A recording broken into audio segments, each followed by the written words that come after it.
Howdy everybody, how y'all doing? And welcome to the Ice House, where we try to keep things cool, calm, collected, and mostly a bit chill, right? Well, today, I know most of you guys know that I'm a casual gamer myself, and I just want to remind you that you can too, right? You could be a casual gamer, you can have fun, because... And I know I don't really usually do the 1-to-1 ratio, so I'm still not, but there's this kind of trend that I've been seeing around, and it feels a whole lot more like clickbait. Like, I don't feel attacked at all because I think it's more engagement farming, and I'll explain why, but there's this thing that I've seen, and I know people have commented, retweeted, and whatnot, is this whole idea that guys who spend, 200 plus hours gaming are, quote, unattractive to females, right? So, let's break this down because it's kind of entertaining to me in a lot of ways, right? So, I mean, there's the first question of what's a guy, what's a man, because depending on what camp is out there calling this out, if we can't define what a woman is, then how can we define what a man is? And, transversely, pun intended, is it okay for what you define a woman, to play video games? Because, it's like Danny Trejo said, times are changing and women can do stuff now, like play video games, right? Like they have been for, since the beginning and existence of games. Like, people talk about there's actually good women in game development because they actually care about video games. Same thing about comics, women have been reading comics, going to comic book stores, not being laughed at and mocked necessarily, unless it's your brother, right? And that's a different thing. I didn't have sisters, I don't know, so I'm just guessing here, but... Or it's the awkward boy and girl that don't know how to flirt and are rude to each other, and either figure it out or grow up always thinking that they never liked each other when, what it could have been. But we're not talking about romance stories, even though they are more prevalent in video games to attract the female crowd. Let's see what I did there. But here's the thing, right? It kind of makes me sad because, well, once again, it's silly, absurd. Well, like I said, it's just content farming and clickbait and stuff. Because, let's face it, 200 plus hours video gaming. Okay. If there are 365 days in a year, and a dude plays maybe a gacha game or, one of these little cell phone games for, a half hour every day, maybe not on weekends, but just, in the passing of time or at work or, on his breaks, all of a sudden, it doesn't take very long to have 200 hours on a video game. Not to mention all the times you play something like, World of Warcraft or some of these online games and some of these MMOs and all this stuff that, well, you can spend so much time campaigning and so much time, farming for gear and equipment. Not like we do on the X and Twitter, but, actually playing the game and grinding for stuff, right? For rewards or doing boss raids, or you could spend 50 hours just doing boss raids, right, over the course of a year with all your friends when you finally meet up to actually play. So it's really a very tiny number, and once again, the absurdity of it all kind of strikes me as interesting. But okay. Here's the other thing, like, right. As we all know, well, maybe we don't all know, but I want to say 6-8 years ago or so now, forgive my math if it's a little bit off, but some of the bigwigs were saying, and I know a lot of other channels have talked about this before, but they were saying, Hollywood was saying that video games are the next frontier of entertainment, right? This is where we're gonna get our good money. This is where we're gonna, invest our time and ideas, because, the films are only so much, and even before the lockdowns and stuff, there was the understanding that people staying home, people enjoying entertainment in their home, as the consoles, right? We had the PS5 and the Xbox current gen were starting to finally become more readily available because of all the chip shortage, right? These were showing up in people's homes, and well, whether you want to talk about games as a service or the whole physical media stuff, people were playing games, and these games are getting bigger and longer and had more facial hair. Wait, that's not right. But you know what I mean, right? We were having more immersive games, and they were trying to get into the VR world too, which is even more immersive, right? And I know they're still trying to work on making that a thing. We'll see about that. But I don't know if they'll make goggles for my penguin size, which, that might be a limitation for me, maybe not for you. But all this to say is we also have so many celebrities now, right, being voice actors. We have all these Hollywood stars that you're recognizing more in your video games, instead of the kind of no-name voice actors or some of the other voice actors that we'd heard of. And some of the other voice actors that demanded more money and didn't get it, and then caused a whole big scene. I'm maybe referring to Bayonetta and stuff like that, right? So there's been this expectation that video games are a huge expanding market, and so I do find it curious, right, that around, after we've seen so many failed attempts of cash grabs, of reskins, of pandering to modern audiences, right, when they spend 7 years, right, 7-8 years, look back at that number, like we talked about earlier, I think there's a correlation, trying to create this immersive, amazing online gaming franchise service that, instead of, giving it to the people, letting them grow the franchise, like even Grand Theft Auto was. Now we've spent how many years waiting in development for it, and we're gonna see what it actually shows up as, right? I'm sure people will buy it and play it, but we all know that the online version of the previous iteration is still keeping them alive, because people love to play it, and it's great, right? So the gamers got what they want, at least at that iteration. But it's just the sort of thing, like, okay, you have all the Borderlands movie, which was a terrible flop, right? You had, and the CEO over there was saying, the movie won't affect the games, but we all know the games have kind of, they expanded on the Tiny Tina's Wonderland, which I was excited for, and then I realized it was not as developed a concept as the other ones, and I understand that there were some issues during the lockdown era, but it kind of felt like they were going in a different direction. So, with Borderlands 4 supposed to show up by the end of this year, we'll see what happens, right?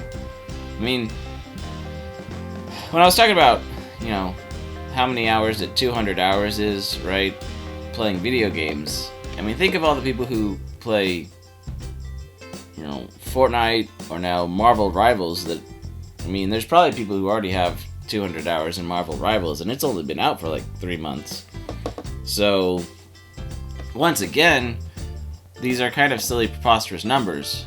And as I was saying, you've got all these, in the last couple of years, you've got all these failed attempts. You've got these studios that are pushing, buying up other smaller studios, telling them to go make a quick game that may not be their forte.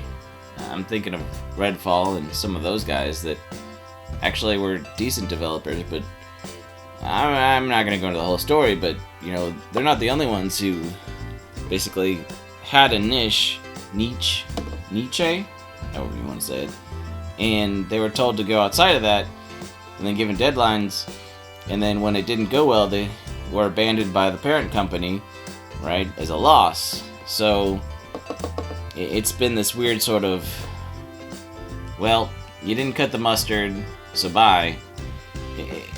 It's been a strange pruning of the industry for not meeting the demands and getting the rewards they want, even though, you know, supposedly this is the next big cash grab. And all I'm trying to say is there's a lot of people who have spent a lot of time and effort on video games in the last, well, 7+ years, that after seeing the industry kind of self-destruct and gamers being like, hey, can you just give us a good game like Marvel Rivals, which isn't my forte because I'm not so much of the hero shooter, I'm more of a looter shooter, which is why I really loved Borderlands 2 and a lot of Borderlands 3, even though the story wasn't quite as good. I enjoyed the mechanics, right?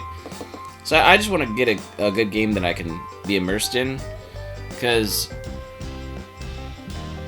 I mean, real life is not fun, and I get there's a need to be sort of balanced, right?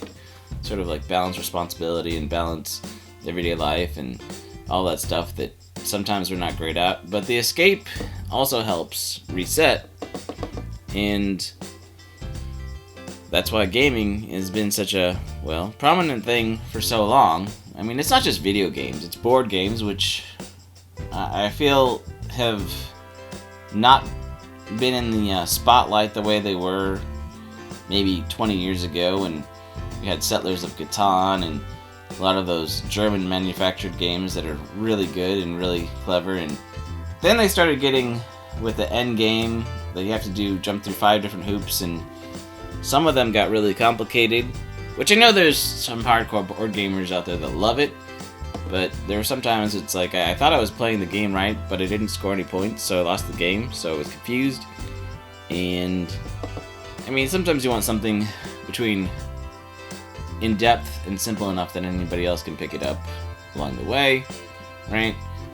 But I mean, like I said, board games and other kind of games are still prominent, and there's still niche groups that love them, and keeping them alive the way the video games used to be. And I think this fad may pass and video games might get back to a little bit, hopefully, what they used to be, with all these developers who have been let go from their parent companies and, well, trying to figure out how to stay in the industry or maybe revive their own joys in developing good games, right? So I think there's a future, and maybe AAA games may go to $100, but you know, we have Helldivers, which is now like $35. That is a online service that a lot of people are having fun with still, even though it's not in the spotlight, right?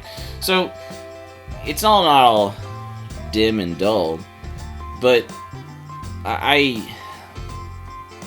this whole like 200 hours of gaming is silly. It's almost like they're making a cheap shot, or I don't know, trying to soften the blow of how terrible the video game industry has been to itself over the last couple of years. Yeah, I kind of wonder who's stirring the pot on that one, right? Making themselves not feel so bad, because, well, let's face it.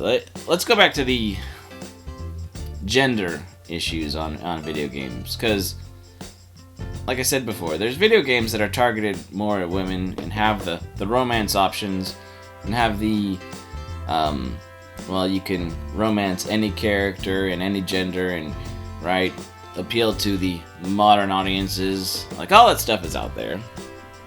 But one of the things I do know is there's a lot of those JRPGs, you know, Japan-based RPGs that, well, in the same way that manga and anime have taken storm in the West, so have those. And the storyline is more immersive. Some of those games, like, I did say play Persona 5 Royale, That took me 150 hours, 155 hours just for my first playthrough, right? I mean, that gets me almost to the 200 mark right there. And there's so many other games that I've played, right? Like Fortnite. It's true. I've said it before, and I'll admit it again. It's fun. I like to play with my friends. I met new people. You know, we'll set that aside. But this whole thing about men who play video games for, you know, an ounce of time just to get an escape and reset are unattractive. Well, that's silly, because I think we all play video games, and so many people play those mobile games and all that stuff. So, as much as I do believe that the video game industry is kind of going through some growing pains, and we'll see what happens next, right? Because once again, the clientele, the customers will decide what they want, what they don't want. And while I don't really want to go into the whole conversation of censorship, in video games, because that's still a really hot topic, I still say I don't believe in censorship, but I do believe that a market that is, well, interested in investing in and, well, buying what they want will kind of weed out some of this stuff. And yeah, like just like, you know, the board game era that was so prominent 20 years ago, there's still people who play board games. And no, I would never censor them. I'm just saying there's always subgroups that stay on that make things for their own, and they're happy, and that's the way it's always been. So this big spotlight that we need to remove something because it's not great, well, there's always going to be things in society that aren't great. But if we kind of try and figure out how to connect with people and help them, I don't know, grow and see, and aren't complete tool bags to them along the way, I don't know, maybe we can find some common bonds and stuff. Because that's the best thing about hobbies, is when you can connect with somebody else and have this fun, nerdy conversation about what I like, about what you like, why we disagree, and why that's okay. And, you know, maybe I can learn something from you, you can learn something from me, and I can learn to appreciate something that I didn't think I would before, or didn't have time to understand before, right? It's the way that we used to organically share and, well, mock people and shun them in a way, but not in a way to cast them out of the circle. Just let them know that's weird, and we'll move on, right? Because that's kind of how we did before we had all this online interaction, and we could just pick and choose who we wanted to connect with over the World Wide Web. Well, I have rambled on enough, so I think it's time to maybe take an afternoon nap or something, or maybe go play some more Fortnite, because I have definitely more than 200 hours in that. So until next time, if you guys have any thoughts or comments or video games you like, or want to talk about how many hours you play video games down in the comment, let me know, and I'd love to hear anything else from you as well. So until next time, let's keep playing, let's keep doing what we want, and enjoying life, and having fun, and sharing it, and any other catchphrase you could think of. Alright, see you later. Bye!